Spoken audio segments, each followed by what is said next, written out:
Hey guys, so I'm going to share something with you that is nothing short of a miracle. And I had not shared it before.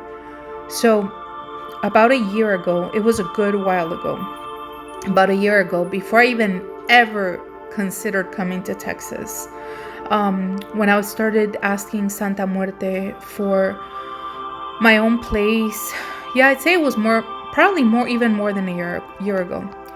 When I started asking Santa Muerte for my own place, that I wanted to find an apartment in Miami where, I could have her altar up without hiding anything anymore, where I didn't have to hide my beliefs or anything like that.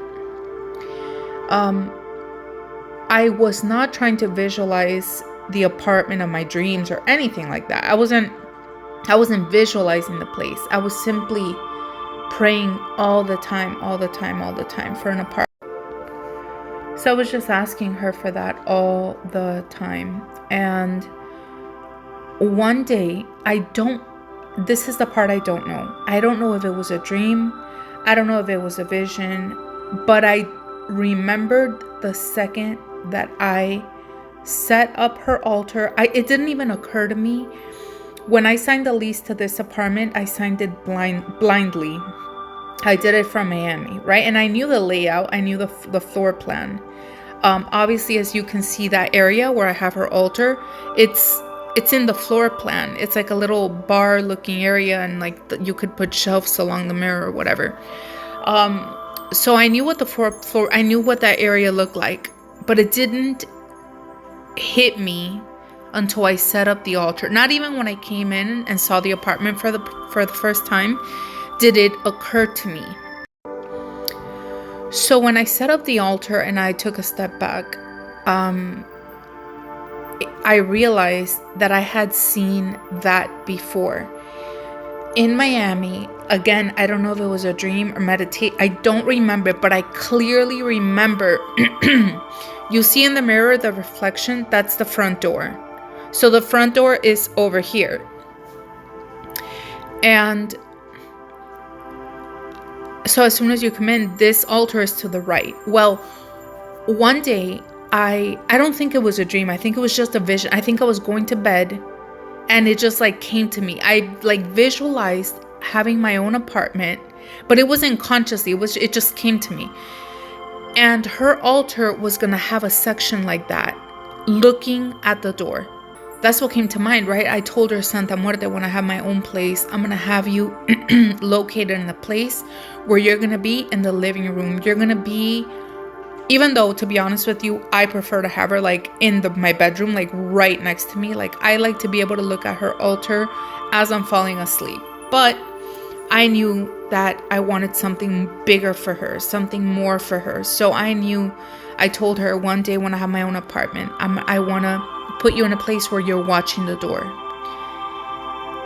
And like I said, that whole image right there, that's exactly what I saw. I didn't see the color. I didn't see gray and, the little hinges on the mirror. No. I didn't even see the mirror, to be honest with you, in that vision I had. It was just that, her altar there, and she was looking at the door. So again, it was only after I set up the altar and took a step back that I was like, oh my God, this is exactly what I saw long time ago.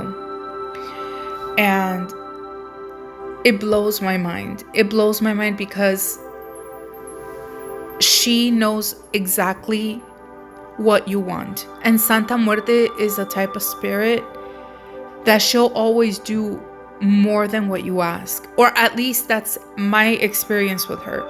Whatever it is you think you want, she gives it to you even better. And I just wanted to share that with you because she always leaves me in awe. Like Santa Muerte is a spirit that constantly like blows my mind. And I've talked to like a couple of you and I've told you guys that like she always does things that never cease to amaze me. Like I'm just like, wow, like I can't, like I think that a lot of us, like we, there's Santa Muerte statues, we hold them in our hand, and I think that we almost like, yeah, I know you're very powerful, and we almost like see her as this little statue, but you can't even begin to conceive the immense power that this spirit has, like just how big she is, just how grand she is, just how powerful she is. Like, we can't conceive who she is. And I just love her so much, so much. Every time I think about how much I love her, I tell her, like, I just cry all the time. Like, whenever I start getting in my feels and telling her, like, just thank you. And well, now that I'm sitting here in front of the altar, I want to talk to you guys about candles, right? So if you have working candles up on her altar, that is not a devotional candle. Make sure there is the devotional candle, because working candles it does not count as altar, as candles dedicated to her. As her like, there's having a working candle on there that you prepared for something that you requested her help with is not the same as having a candle for her on her altar. Do you understand what I'm saying? So it's like if you didn't have anything on. So it's really important that you don't just have like I said, veladoras for things, petitions that you have. I'm sorry guys, I'm like half asleep. You should always have, like I said, another candle. Okay, maybe I should stop talking because I'm super tired. But I just wanted to share that with you.